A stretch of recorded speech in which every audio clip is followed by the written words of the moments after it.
promise I'll keep it short. I don't have a teleprompter anyway. So let me start by thanking the Rashtriya Patrakarita Kalyan Nyas for this award. Let me also congratulate them for all the good work that they're doing to promote journalism in India. I think this award and this recognition today is for my team, and my channel, and for the journalism that we do, and for the purpose that we hope we serve. What is the purpose, we ask ourselves. I think what we set out to do was to tell India's story in India's words. The show I do, it's called Gravitas, and the tagline is making sense of the news. But essentially, we're trying to make sense of the world through India's perspective. Ladies and gentlemen, I've said this in the past, and I say it again, and I believe this, that our world today is a grand storytelling competition. We are all striving to present our national, cultural, personal, all kinds of stories in the most persuasive manner. I remember reading somewhere in the olden times, they used to say that if you want to poison a people, you should poison their wells. They'll have contaminated water, they'll die. Now it is said that if you want to poison a people, you poison their stories. When you poison their stories, you contaminate their minds, and it's worse than dropping bombs, because then you take away the self-confidence of a country. You devastate their morale. And I think that is more damaging any day than poisoning water or poisoning wells. You make a country doubt its abilities. And we Indians have been through a very difficult phase where we were colonized, and while we achieved independence 75 years ago, I think somewhere a lot of us are still colonized in our minds. We need to come out of that. So it is important to tell stories and tell the right stories in the right manner, because stories sway people. They change the course of policies, politics, and indeed the world. And this is my favorite example from the Second World War. America had a list of cities in Japan that they wanted to bomb with the atom bomb.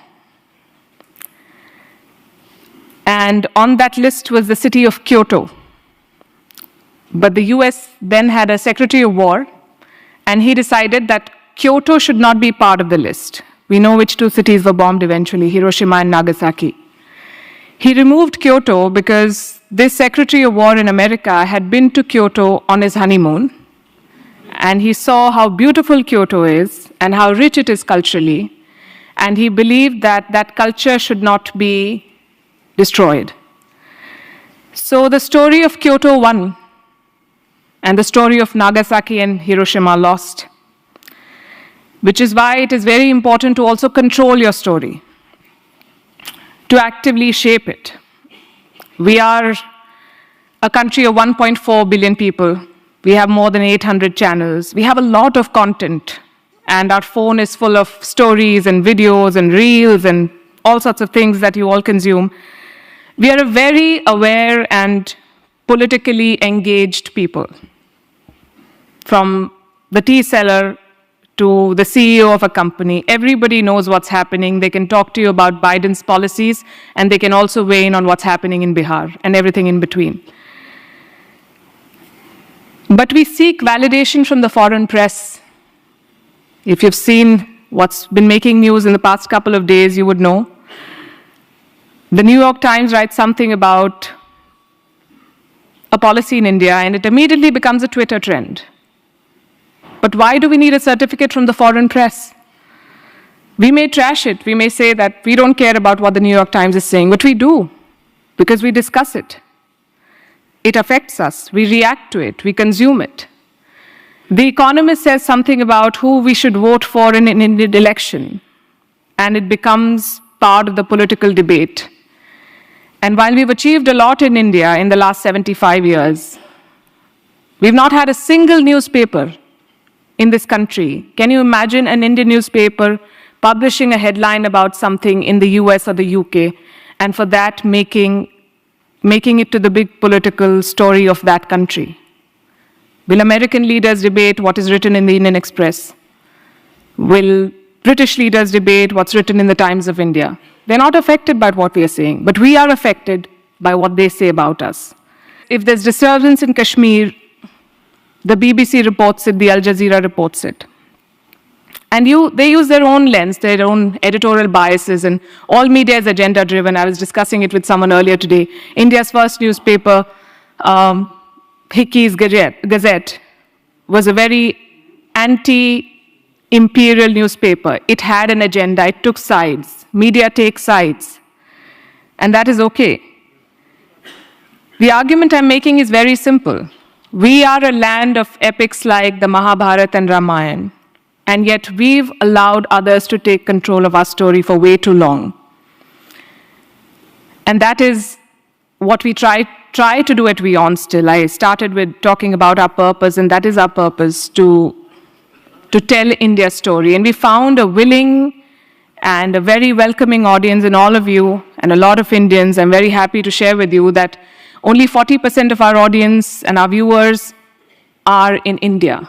The remaining 60% are outside India, which gives us a lot of hope.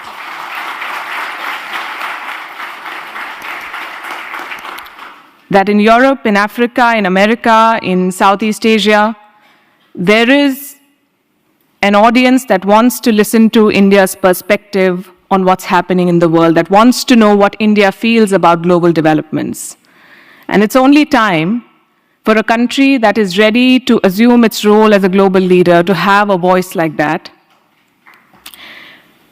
When we began this journey in Wion 5 years back, we are a young channel, we believed in the product, we believed what we were trying to do.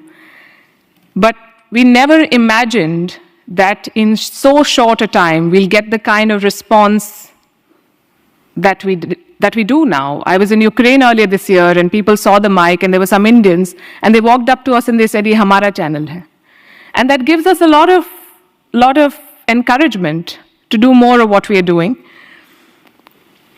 The numbers encourage both me and my team, and awards like these, thank you very much, also inspire us to do better every day. So on behalf of my team at Wion, I want to once again thank you for the award. Thank you very much.